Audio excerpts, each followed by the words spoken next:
Preparatory meetings 15కి ప్రిపరేషన్గా meetings చేస్తున్నారు. Active producers అందరూ barring రాజు గారు మీరు తప్ప అందరూ కూడా పర్సంటేజ్ సిస్టమ్ అనేది ఇచ్చే ప్రసక్తే లేదు అని చెప్పి క్లియర్గా చెప్తున్నారు అని అంటున్నారు. అందరు కాదండి, అందరు ప్రొడ్యూసర్లు కాదు. ఆల్రెడీ ఇప్పుడు అభిషేక్ ఎక్కువ సినిమాలు చేసే ప్రొడ్యూసర్స్ శ్రీనివాసరావు గారు చాలా మంది ప్రొడ్యూసర్లు సపోర్ట్ ఉన్నారు. ఆల్రెడీ ఇప్పుడు మేము వచ్చేటప్పుడు చాలా మంది ప్రొడ్యూసర్స్ గురించి యాక్టివ్ ప్రొడ్యూసర్స్ కూడా కొందరు ఉన్నారు. అలా పేర్లు చెప్పాల్సి సినిమాలు తీస్తున్న వాళ్ళే ఇప్పుడు. సార్ అదే సార్ ఇప్పుడు మైత్రి లేకపోతే సితారా 2 సినిమాలు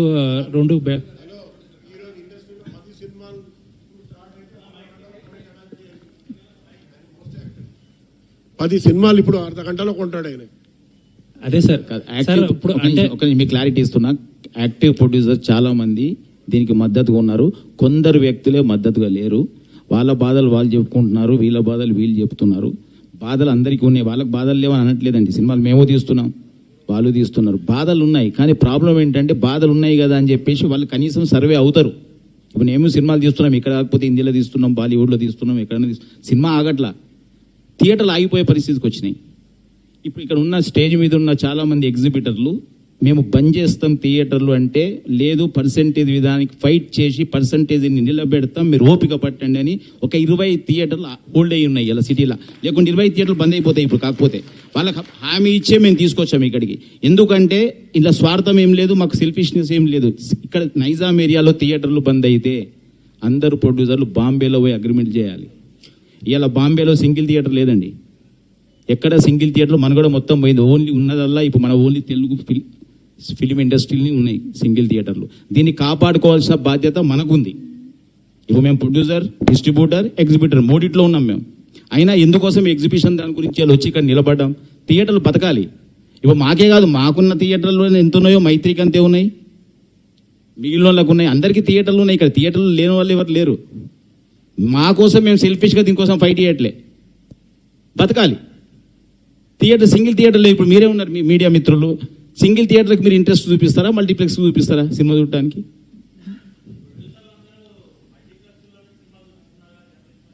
అది మరి మీరు అవాయిడ్ చేయట్లేదు, మీరు కూడా ఇంట్రెస్ట్కి వెళ్తున్నారు. మమ్మల్ని చిన్న వీళ్ళు అదే ఎగ్జిబిటర్లు అదే అంటున్నారు, మీరు కూడా మమ్మల్ని చిన్న చూస్తున్నారని. మీరు వెళ్ళి సింగిల్ థియేటర్ని సినిమా చూస్తామనండి, మాకు అక్కడే టికెట్లు ఇవ్వండి అనండి.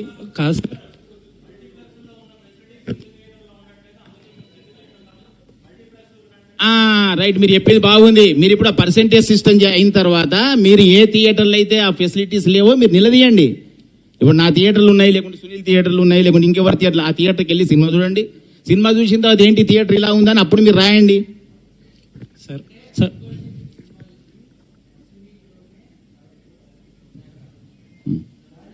అట్ ద సేమ్ టైం మీరు ఆ ఫస్ట్ వీక్ లోనే ఆ పర్సంటేజ్ ఎక్కడ అమలు చేస్తే కనుక హై బడ్జెట్ సినిమా అంటే ఇవాళ ఎక్కడ ఉంది? తెలుగు ఉందా, ప్యాన్ ఇండియా ఉందా? మీరు నాకు ఆన్సర్ చెప్పండి. హై బడ్జెట్ మూవీ తెలుగు సినిమానా, ప్యాన్ ఇండియా సినిమానా? అది చెప్పండి నాకు ఆన్సర్. తెలుగు సినిమానే. Telugu cinema pan India cinema అయింది, అలా తెలుగు సినిమా లేదు. High budget cinema pan India. Pan India అన్నప్పుడు మరి బెంగళూరులో ఎందుకు పర్సెంటేజ్ ఇస్తున్నారు, మహారాష్ట్రలో ఎందుకు పర్సెంటేజ్ ఇస్తున్నారు, తమిళనాడు ఎందుకు పర్సెంట్ ఇస్తున్నారు? తెలుగు స్టేట్ ఏం చేసింది? మన సినిమా, మన హీరోలు, మన డైరెక్టర్లు, మన వ్యవస్థ. మనకేది మన థియేటర్లు ఎక్కడన్నా ఈరోజు? మీరు మాట్లాడండి సార్, మీడియా మీరు మాట్లాడండి, మీరు నిలదీయండి క్వశ్చన్లకు ఆన్సర్లని. మేము కాదు మాట్లాడాల్సింది. మేము మాట్లాడితే శిరీష్ రెడ్డి బ్యాడ్, శిరీష్ రెడ్డి ఇలా మాట్లాడతాడు. ఇది కాదు, వ్యవస్థని మొత్తం టోటల్ ఇండియాలో అన్ని స్టేట్లు తిరగండి, తిరిగి ఎక్కడ ఏ వ్యవస్థ ఎలా నడుస్తుంది. మనం ఒక్కళ్ళం కాదు కదా. ప్యాన్ ఇండియా సినిమాలు చేసి ఒక పుష్ప లాంటి సినిమా ఇలా ఎంతమంది ఎంజాయ్ చేశారండి వరల్డ్లో, ఇండియాలో. మనం ఎక్కడ ఎంజాయ్ చేశాం? మనకేంటి చెప్పండి? వాళ్ళు ఎంజాయ్ చేస్తున్నారు. ఇప్పుడు అక్కడ పోయి అందరికి పర్సెంటేజ్ ఇచ్చి వస్తున్నాం కదా. మేము గేమ్ చేంజర్ చేసాం, మేము ప్యాన్ ఇండియా సినిమాలు చేస్తున్నాం, మేము ఇప్పుడు హిందీలో సల్మాన్ ఖాన్తో సినిమా చేస్తున్నాం. అంటే ఎంత ప్యాన్ ఇండియా సినిమా అయినా తెలుగు స్టేట్స్లో వచ్చే డబ్బు వేరు, మిగతా దాంట్లో ఇప్పుడు మీరు అన్నట్టు బెంగళూరులో ఇస్తున్నారు. నాకు 100 థియేటర్లు పోయినాయి తెలుసా మీకు? ఎన్ని రోజులు అయింది RRR వచ్చి? అంతరించిపోతుంది. ఇవన్నీ తెలిసిన వ్యక్తిగా నేను మాట్లాడుతున్నా. తెలియని వాళ్ళు చాలా మాట్లాడుతారు. ఇండస్ట్రీలో ఏ ప్రొడ్యూసర్ తెలియదు, ఏ థియేటర్ బంద్ అయింది తెలియదు, ఏ థియేటర్ ఉందో తెలియదు. మేము మాట్లాడుతున్నాం, పోతుంది. ఎందుకంటే డిస్ట్రిబ్యూషన్లో ఉన్నాం మేము. ఇంక ఉండాల వ్యవస్థలో. ఇక్కడ డిస్ట్రిబ్యూషన్ అయితే మూసుకోలేం కదా. సో అంటే బీయింగ్ ఏ ప్రొడ్యూసర్ మీరు ఇప్పుడు ఒక 100 కోట్ల సినిమా తీసారు అనుకుందాం. ఈ 100 కోట్ల సినిమాని రిలీజ్ చేసినప్పుడు అప్పుడు మీరు కూడా యాజ్ ఏ ప్రొడ్యూసర్గా ఈ పర్సంటేజ్ విధానాన్ని కావాలి అని అంటారా? 100%. ఎందుకంటే అంటున్నానంటే మీకు ఇది చెప్తా. వ్యవస్థ మారాలంటే ఇక్కడికి వెళ్ళి మారాలి, పైనుంచి మారదండి, ఇక్కడ నుంచే మారాలి. పాలిచ్చేవాడు పాలేరయ్యాడు. ఇవాళ వ్యవస్థ ఇక్కడ నుంచి స్టార్ట్ అవుతుంది, రెవెన్యూ ఇక్కడికి వెళ్ళి మొదలవుతుంది, థియేటర్ నుంచి రెవెన్యూ మొదలవుతుంది. కానీ ఇలా ఓటీటీకి పోయిన తర్వాత ఓటీటీ ఇంపార్టెంట్ అయింది, థియేటర్ చిన్న చూపైంది. అది కాదు కదా. ఇక్కడికి వెళ్ళి మనం ఎంజాయ్ చేసేది థియేటర్ని, మనం సినిమా చూసేది థియేటర్ని. కటౌట్లు పెట్టి ఎంజాయ్ చేస్తున్నారు, పాలాభిషేకం. ఎందుకంటే అంతదాకా ఎందుకు? రిపీట్ రన్ సినిమాలు ఫుల్స్ వస్తున్నాయి కదా. ఎందుకు వస్తున్నాయి మరి? ఓటీటీలో ఉంది కదా మూవీ. అది థియేటర్ ఎంజాయ్మెంట్ మిస్ అవుతున్నాం కదా సార్. ఇది ఇప్పుడు ఆల్మోస్ట్ 5 నెలల నుంచి సరైన సినిమా అనేది పడలేదు. అందరికీ ఇక్కడ ఉన్న వాళ్ళందరికీ కూడా, మనందరికీ కూడా పెద్ద అనేది చాలా ఇంపార్టెంట్ సినిమా. ఆ ప్రొడ్యూసర్లు ఏమో పర్సంటేజ్ సిస్టమ్కి మేము వ్యతిరేకమని ఓపెన్గా డైరెక్ట్ ఇంటర్వ్యూలు వేస్తున్నారు కదా ఆయన టీవీలో.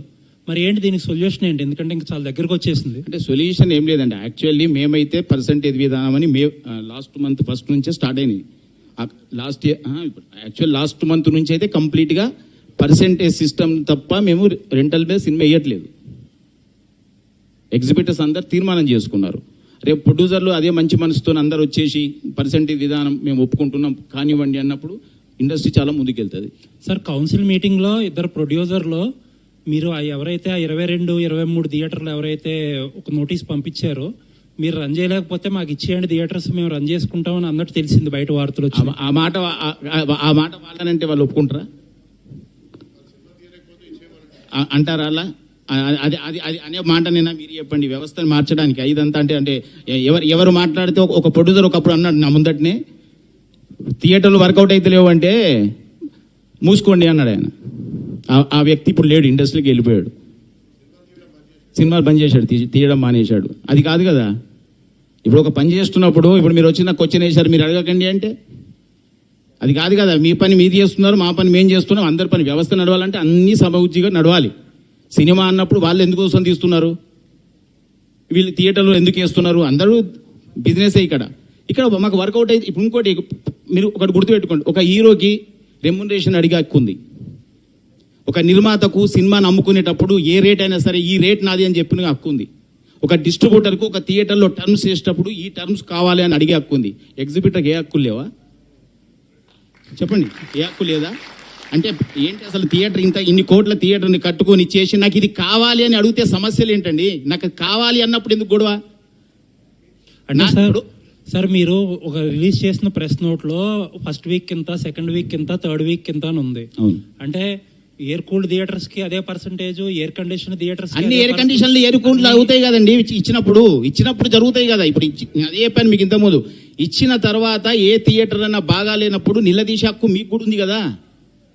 మీరు ఇప్పుడు ఆ థియేటర్కి వెళ్ళి ఏంటి థియేటర్ ఇలా ఉంది మీరు రాస్తారు కదా, మీడియా మీరు రాస్తారు కదా, థియేటర్ ఇంత పర్సంటేజ్లు తీసుకొని ఇంత డబ్బు కలెక్ట్ చేసుకుంటున్నారు, తీరా చూస్తే సిటీలో థియేటర్లో ఏసీ సరిగా లేదు, సీటు సరిగా లేదు, సౌండ్ సరిగా లేదు, మీరే రాస్తారు కదా. అప్పుడు మీరు ఇంత పర్సంటేజ్ అని అంటున్నారు కదా, ఇప్పుడు ఇలా కాకుండా వయా మీడియాకి ఏమైనా ఫ్లెక్సిబుల్ థింగ్స్ కూడా మీరు ఆలోచించారా? అంటే వాళ్ళతో కూర్చొని ఇంత కాకపోయినా ఇంత ఈ సినిమాలో కాదండి. ఇప్పుడు ప్రాబ్లం ఏంటంటే చాలా సార్లు మీటింగ్లు అయినా మీకు గుర్తుండదు. అప్పుడెప్పుడు 21st నుంచి మేము థియేటర్లు బంద్ చేస్తామంటే పవన్ కళ్యాణ్ గారి సినిమాని టార్గెట్ చేశారా? వీరమల్ అప్పుడు గుర్తుందా? ఇలా కథ ఎప్పుడు ఏ సినిమాకు ఓ సినిమాకి టార్గెట్ అంటూనే ఉంటారు. ఇది ఎప్పుడు పరిష్కారం అవుతుంది చెప్పండి? అవును. తర్వాత ఛాంబర్ ఎవరు రెస్పాండ్ కాలేదు కదా. అదే అన్ని ఓపిక పట్టిన తర్వాతనే ఇప్పుడు తెలంగాణ ఎగ్జిబిటర్స్ తట్టుకోలేక అనే దానికి ఇంకోటి కూడా చెప్తున్నా. చాలా మంది ఇప్పుడు సిటీలో మీరు చెప్తున్నారు చూసినా సౌండ్లు బాగలేవు, ఇవి లేవు, బాగలేవు అని. అవన్నీ ఎందుకోసం జరిగినాయి? వాళ్ళు మూత క్లోజ్ చేయడానికి రెడీ ఉన్నారు. వాళ్ళు పర్సంటేజ్ విధానం రాలేదనుకోండి మేము మూసేస్తామంటున్నారు. పర్సంటేజ్ విధానం వచ్చింది మేము రెన్యువేషన్ చేస్తాం. చాలా మందికి నేను పొద్దున్న చేస్తే ఫోన్ కొడతాను, ఏమంటే థియేటర్ బాగా చేయండి, అది చేయండి సార్, మీరు పర్సంటేజ్ సిస్టమ్ వస్తే నా థియేటర్ నడుస్తుంది, లేకపోతే నేను థియేటర్ బంద్ చేస్తున్నా. ఏం చేయమంటారు చెప్పండి? థియేటర్లు బంద్ చేపిద్దామా? 100%. మేము ఇంకోటి మీకు చెప్పడం మర్చిపోయాం. అది బేసిక్లీ ఇంకోటి కూడా చెప్పడం మర్చిపోయాం. మేము మా తీర్మానంలో అది కూడా ఉంది, థియేటర్ రేట్లు పెంచాం.